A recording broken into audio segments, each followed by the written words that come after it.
good afternoon, and welcome. Welcome indeed, yes, to a Monday edition of the Mark Moses Show podcast. As we're always broadcasting from the Anidjar and Levine Accident Attorney Studios. Take back control of your life. Call them today. 1-800-747-FREE. That's 1-800-747-3733. It's Anidjar and Levine Accident Attorneys. We got a lot going on in the world of sports. It was a busy weekend. I want this guy to break it down with me.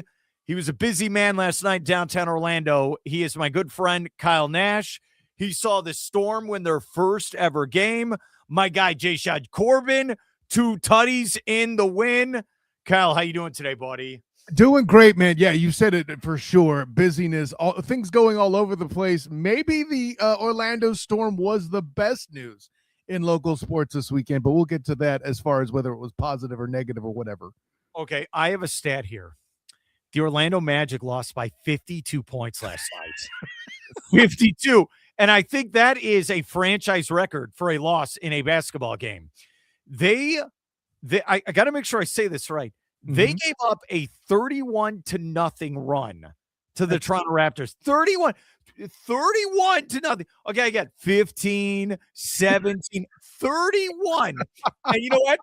I put this on X, Twitter, whatever it's called. I go, well, no one's going to remember because UConn hit that shot against Duke. So the Magic were saved last night. Dude, I'll get to the Magic in a second here. How crazy was that shot? Is a guy that covers all levels of basketball. How insane was that by UConn? This is why we watch sports, right? This is, it's not exactly David and Goliath, but to see UConn do that against a storied program the way that they did. And listen, say what you will about Coach Hurley and whether or not he's a notorious character or a popular one. That's the drama you watch sports for. I'm going full big picture on that and just how great it is to be a sports fan in that scenario. He is the best coach in college basketball. I don't think there's a debate. He's won 2 national titles, and I saw the stat in the last 4 years.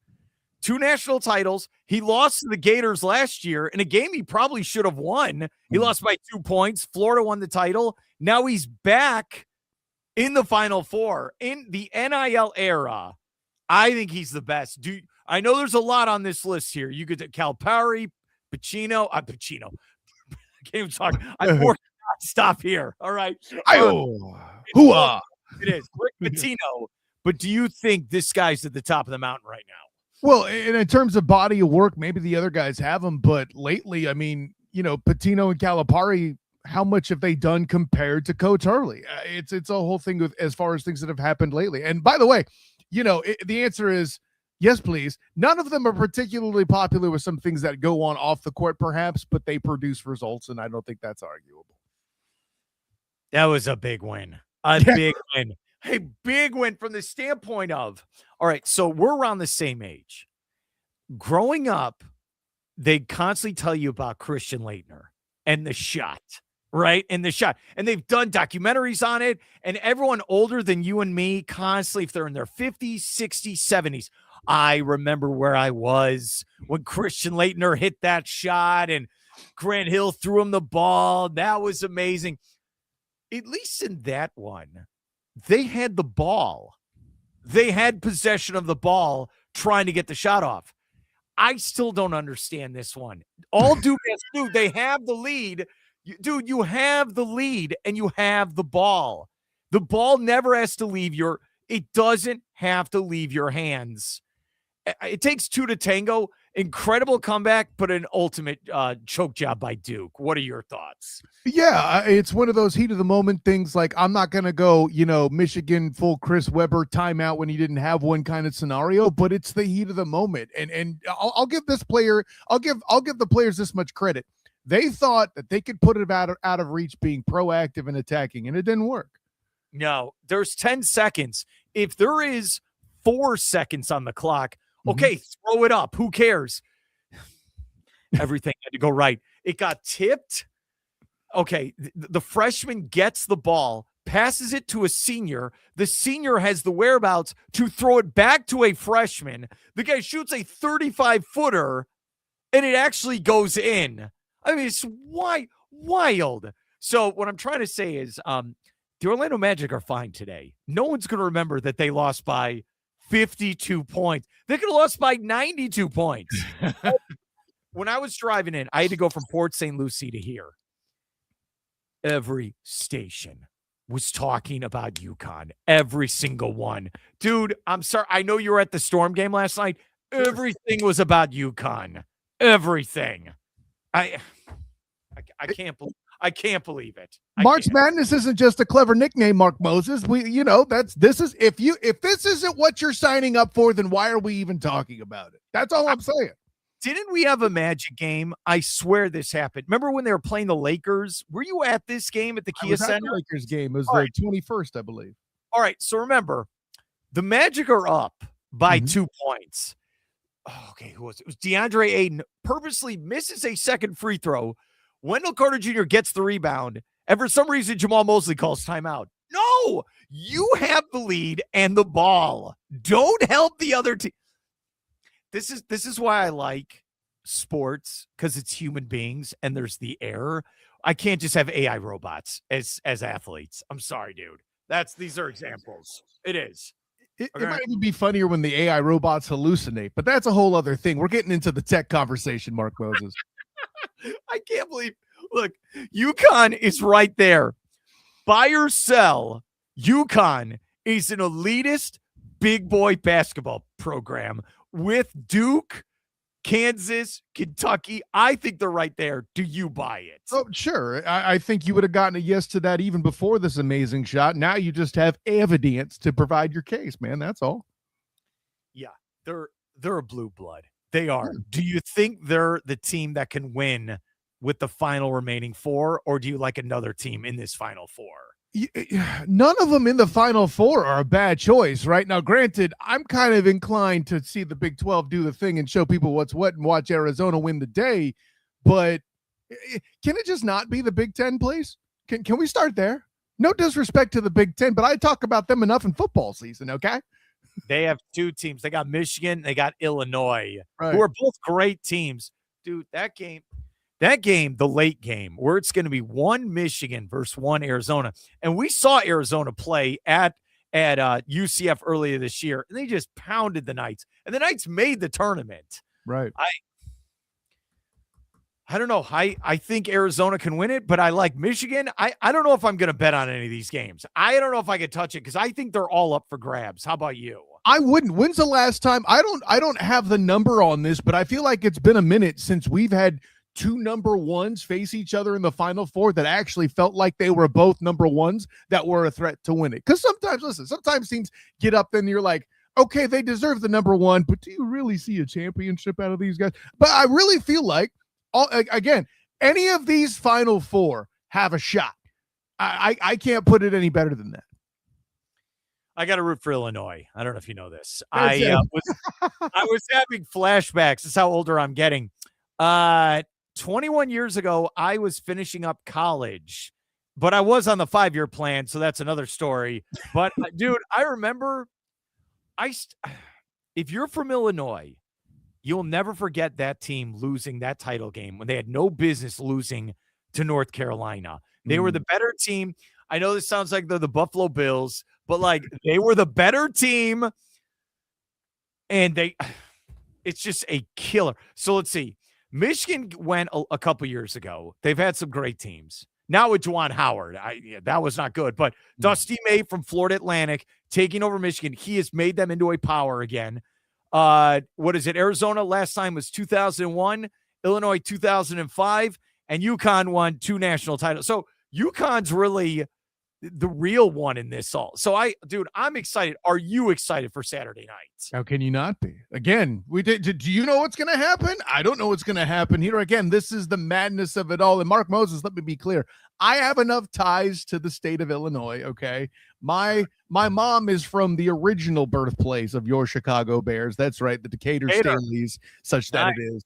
So I have my ties. I understand. Who knows? Maybe the Pope will bless the Illini to handle the business. I get all of that. But at day's end, I'm staying loyal to the conference that gets more money into the Big 12, which will then trickle down to UCF by way of revenue sharing, which helps me eventually possibly cover more cool stuff. So there you go. I'm going fully selfish. It's all about you, right? And the big loser in all of this is the SEC. They had 10 teams make the tournament. Florida was a 1 seed, and they have 0 teams left. Forget trying to go for a national title. 0 make the Final Four. And the only team that was left was like Tennessee, and they just got – I'm like, get this out of here. Tennessee's not winning this game, and they didn't. So I'm sorry. Like, Big Ten is the big winner, and then what do you got? Big 12 and the Big East. So Big's in your name, you're in the final. That's what it is. So I'm sorry. Yes. And all right. You might hate me when I say this, but the Big Ten NIL era, it is like the revenge of the Sith, where a lot of football, basketball dominated by the SEC. And now it looks like the last couple of years, I know Florida won basketball last year. Okay, I know. Sure. But Big Ten has won 3 straight college football championships with 3 different teams. And now they're going to get 2 teams in the Final Four. These Big Ten, I mean, Purdue is right there. I think the Big Ten, I think they've got the NIL has helped the Big Ten more than any other conference. How do you look at it, Kyle? That's not a terrible take. And listen, I have said many times I am in SEC elitist when it comes to my college football at the very least. I don't know that every single SEC basketball team that got in may have necessarily belonged. There were cases made. It was a very soft bubble this year. I know that Auburn fans were miffed that they didn't make it, all of the above there too. But the saying that the Big Ten profited from NIL is true, because regardless of the truth of the fact that any Big Ten team not named, well, Indiana's an outlier too. The fact that they did what they did came out of nowhere, and we could have said Indiana and moved on, just talking about Indiana football and what went on there, right?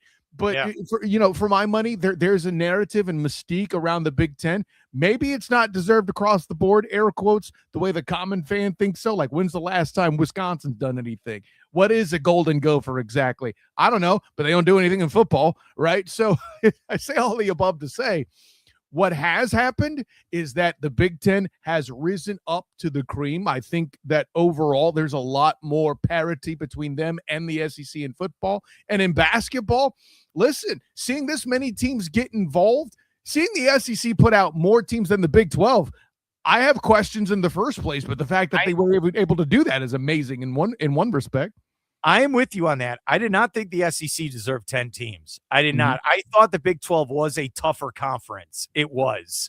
And look, they're showing it. They're showing it right now. All right. Do you have a team left in the dance? That is the question. And what's funny, the Big 10, we forget, and I thought about this when I was driving this morning.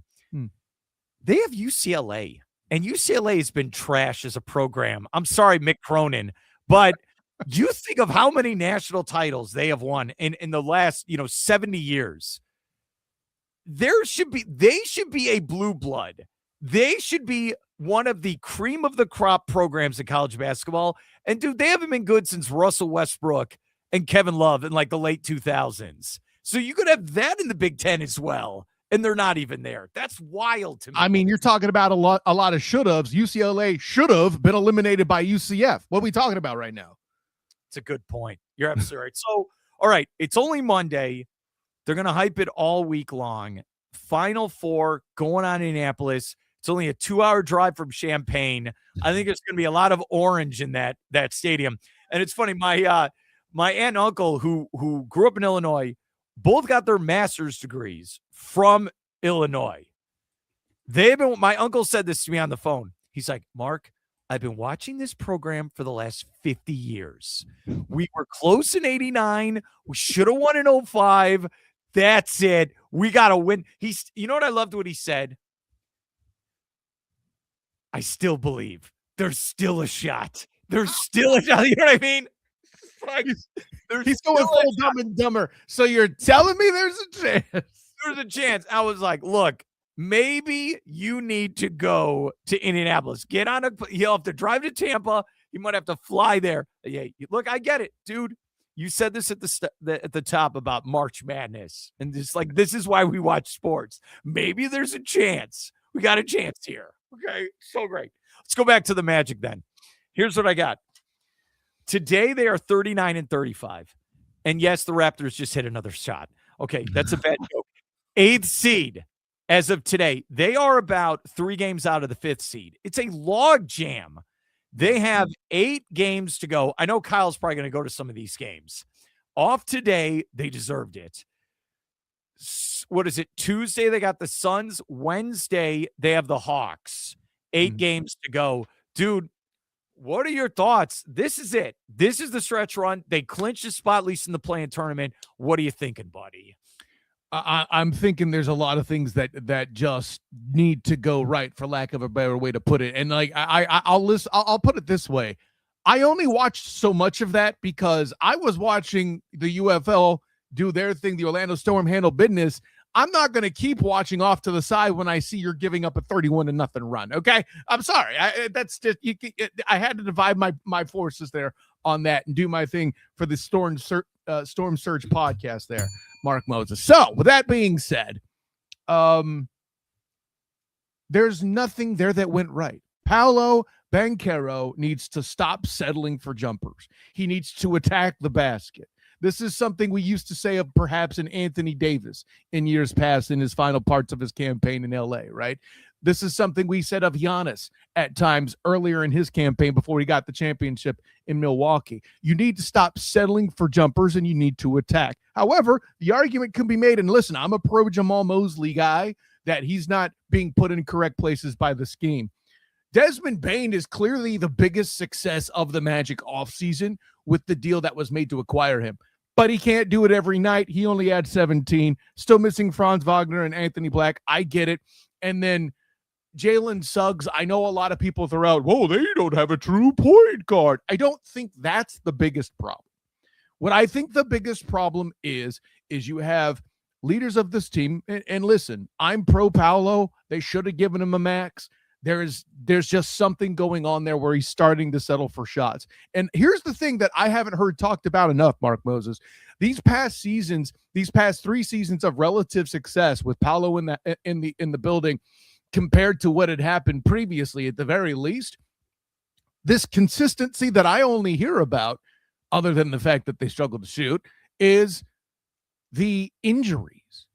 What mental fatigue falls into a team and their culture where you can't get the guys that are meant to carry the franchise together at any regular stint? I'm wondering if they're just damn sick of it, with everything and not having the full complement that they're supposed to have. Maybe they're finally at long last. And again, I am pro Jamal Mosley. I'm pretty sure they're going to get rid of him in the offseason. I don't think that fixes anything. The Magic are kind of in a free fall right now. I'll even submit this because we've seen it happen before in the NBA, Mark. If they win a playoff series, I still think Mosley's out the door. All right, a couple things. Here he goes. Every time there's a bad loss, I see a tweet of Desmond Bane post-game where he doesn't want to answer the questions, or there's some type of like, all right, you got to get like the Da Vinci Code out. Like, all right, what's he trying to say here? That's when you know it's a terrible loss. Like terrible. That's what's interesting with, like, all right, something's wrong. I don't get you talk about the injuries. Hey, what is there, 2 weeks left in the regular season? That's what it feels like right now. What's the latest on Anthony Black? Is he done? Just tell us if he's done for the year, right? Just tell us already. And Franz, if you're not 100% sure on Franz that he can help this basketball team, just shut him down. Just shut him down and just look, you're going to be in the playoffs, to just get him ready for next season. I'm at that point because we should have had the update on him as well. And the thing with Mosley, guys get fired for less in the NBA than what's happened to this team. Denver, remember, fired their coach and he won a title. Fired him like 2 weeks before the end of the regular season. That's what I understand. Now going to Paolo, and I loved all your takes, by the way. So here's what's funny. Paolo, over the last couple games, was averaging like 35 points, 7 and 7. Like, And I'm writing on Twitter, look, he looks like a top 5 player in the Eastern Conference. And I made a video like breaking down how he looks in year 4. I mean, he looks great. And then he had a clunker, but the whole franchise had the clunker in that game last night. He needs, if you really want my evaluation, you talked about Jalen Suggs with the guard. He needs a real legitimate guy with the ball in his hands who can get him the ball 25 times a game. Kind of like when they had Shaq and you added Penny. That's what they need. They need that. And that's what Anthony Black is supposed to be, but he can't stay on the court, right? So you're going to have to, I'm with you. Whatever happens in the postseason, you got to switch some of this. You cannot run this team back completely the same way. But that's the true part of what makes the scary, Mark. How do you find a guy and devote 25 touches to Paolo when what all he's going to do is dribble it around and settle for a clunker of a jump shot instead of attack the basket? You got to fix him first, because here's the stat, and I need to update it for this season. But last season, right, he had 7 games with 6 assists, mostly because when he would kick the ball out, that team would throw up a brick. And again, Desmond Bane, the success that he's been has put the Magic, even despite all these struggles that they've had lately, I think in the top half of the league in offense. This was a marked improvement. Are the Magic a threat offensively every night? No, but they're much better than what they were. I know that's damning with faint praise, perhaps because the bar was in hell. But if you're allocating touches to Paolo, then he's got to do Paolo stuff and stop, shying away and settling for jumpers. Now, I agree with you. Another element may be somebody who can get him the ball in the paint, but, that might be scheme, and that might be where the Mosley blame actually fits. You have to limit his touches. He tries. Look, I get it. Paolo wants to be the man. He wants to do everything. He wants to be like LeBron out there. And then that's when he gets in trouble. He is a great finisher going downhill. You got to get him. This is where you're missing Franz, because Franz takes some of that pressure off of him, right? And look, this is where the front office is going to do the woulda, coulda, shoulda. We never even saw Franz, Bane, and Paolo together for long stretches. That's the problem. And that's how people get fired right there from that. Especially when that happens a year after, the same thing's happening, except the excuse is Franz, Paolo, Jalen. Only 96 minutes they played together, right? It's never back to back. You know what it is? It's very sad to say. So when they took on Cleveland 2 years ago in the playoffs, and they went Game 7, and it was the 4-versus-5 matchup, and they were right there. Game 7 in Cleveland, they lose that. That was the highest this core has gone.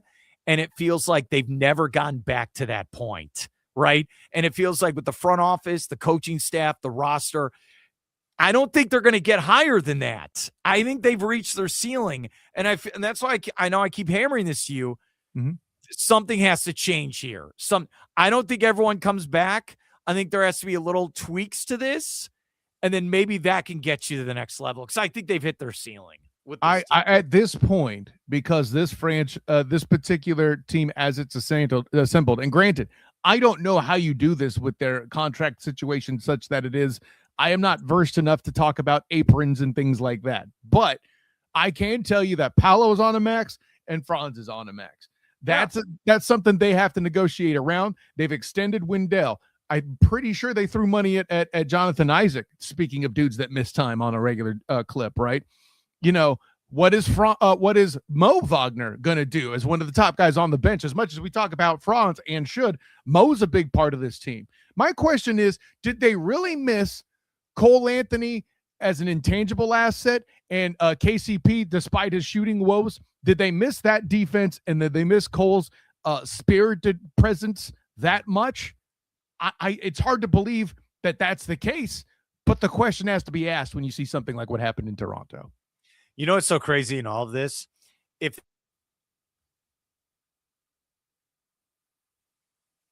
their best player, and they're like, that could be that's what's so crazy. That's why every team that's logjam right now, the Heat, the Hawks, the Hornets, they're all thinking the same thing. I don't want Boston under any circumstance.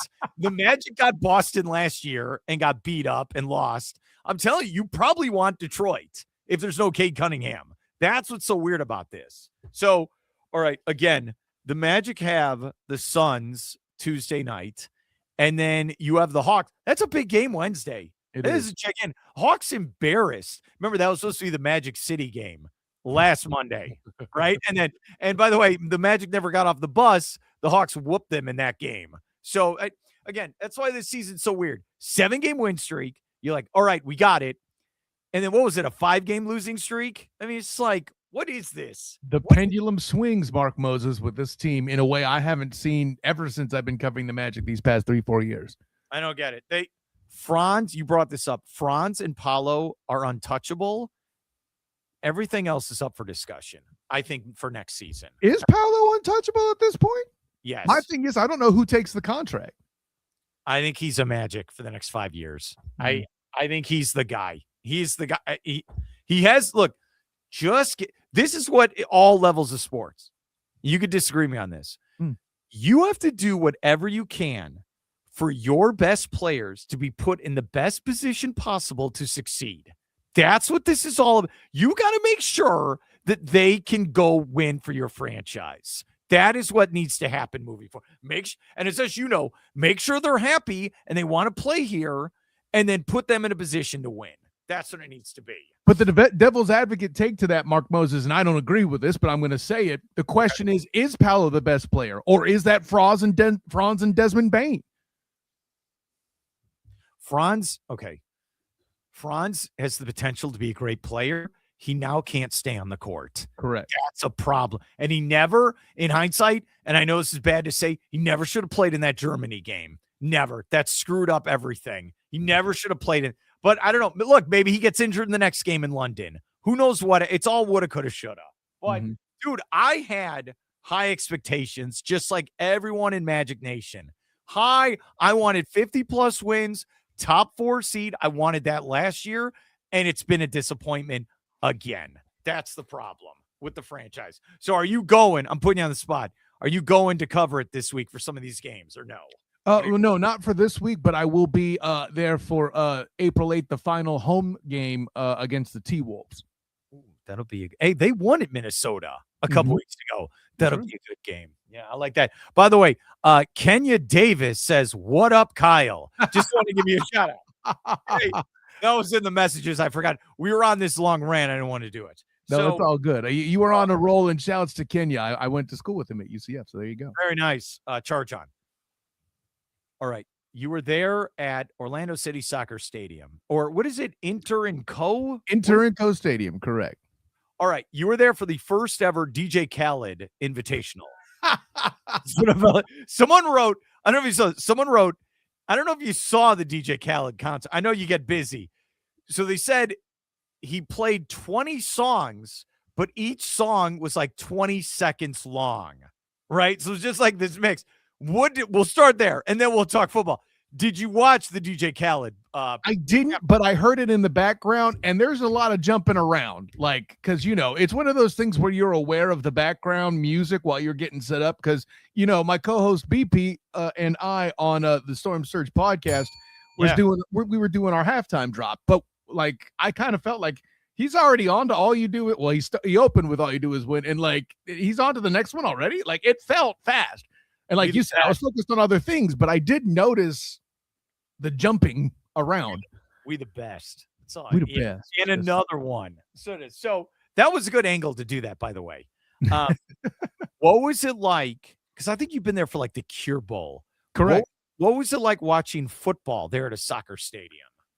Yeah, actually, this occasion was as good as anything I've done there before in that particular stadium. And now, granted, those are usually group of 5 games. But this, I would say that the quality of the football was a step above that. This is made. It felt like it was made up of players that could have been ranked teams rather than just guys they're throwing out there. The football was of high quality. And listen, both teams were pretty good in the trenches. No, that's not just me shouting out, my guys Sam Jackson and Cole Schneider, as UCF alum, like the lines on both sides were pretty good. Our guy Jay Sean Corbin ran the ball nicely. You had Elijah Badger, who I think he went up for 132 receiving yards. But Jack Plummer, showing the intelligence at the quarterback position, Mark, something you don't see at this level necessarily a lot, but the Storm were in a good place there. And I know everybody was looking for, JDR to start there. But by the way, on the other side too, rookie head coach for the Aviators as well, Ted Ginn Jr., a name we know as a player, his quarterback, Jalen McClendon, had a pretty good night as well, even with the Storm's defensive line getting in there and giving him the business as well. It was quality football both sides, and it was a compelling game. And listen, the orange wall was in effect. Oh, I didn't even think about that, because when you have the Orlando City matches, yeah, the wall. I have done that as a fan, where I've been at the wall, which is incredible to do. Oh yeah. So the history trivia question is, who scored the first ever touchdown? I believe it's Jayshon Corbin. That's correct. In the history of Orlando Storm. Yeah, when I talked to him last week, it was very interesting. He is excited because he said he played for San Antonio last year, and he's happy that Orlando as a team. My question for you is, and this is a tough one, and everyone watching this, do you think this is going to work? Because they had the Orlando Apollos. They've had arena football. I know they're doing it with the UFL. And look, you're working, covering it. You're doing, like you said, your podcast and everything. I am excited for it, but I'm still hesitant long term. What about you, Kyle, when you look at the UFL? And so I think the core question you're essentially asking, Mark, is what's different with this iteration? And right now, from what I can tell, the difference, there's other subtle things we could get into, but the biggest difference in my mind is head coach Anthony Beck. First of all, the success he had with the Battlehawks can't be denied. But he said it to me best. Well, gosh, I had kind of a built-in fan base because the St. Louis fans were ticked that they didn't have their NFL franchises and they needed anything. But this dude is going around and campaigning. I have never seen a coach at any level of football be as engaged as Anthony Beck. He makes Terry Mohajir's social media involvement look pedestrian. This guy is everywhere. He's engaging. He's a former radio guy himself, for goodness sake. And he's done a lot to create buzz around himself. That's a good portion of why you had 11,000 there that night. That's a good crowd. That's not bad. Hey, Sunday night, late March, I will take that crowd. I will. Now, will they come back? Right? You got to ask that question as well. I think they have like about 5 or 6 home games this year. It's not, you're not playing the NFL 18 game schedule. It's one of those, like, what is it, 12? It's 11 or 12 you're going to do overall. So it's a shorter season. But yeah, look, like I said, Jayshon, hey, he still has aspirations to go back to the NFL. And I know when you talk to these players, is there that standpoint of like, look, this gets me the demo reel, the tape, maybe I can get back to the NFL for the first time. This ain't just the players thinking that, Mark. The coaches are talking that way. I want to get you there, right? I'll take you there. That's how that song goes, right? That's their attitude, okay? This is I've even asked Coach Beck about this on some of the Zoom calls that the Storm have hosted with him. I said, what about this is challenging to be a recruiter as well as everything else? He also reminds me, too, that the hats you wear as a coach in the UFL are completely different too, because the new ownership has demonstrated to the coaches there's an interconnectionality between the football and the business in a way that we haven't seen before, right? So that I asked him about it in the form of challenge, and the glint in his eye became apparent because he knows that's part of the mission, and he's excited to find that diamond in the rough. This isn't just a player's hope. Golly, can I get some film? It's the mission of what I felt like, at least here with the Storm. It's the mission of the franchise is to get these guys that shot again.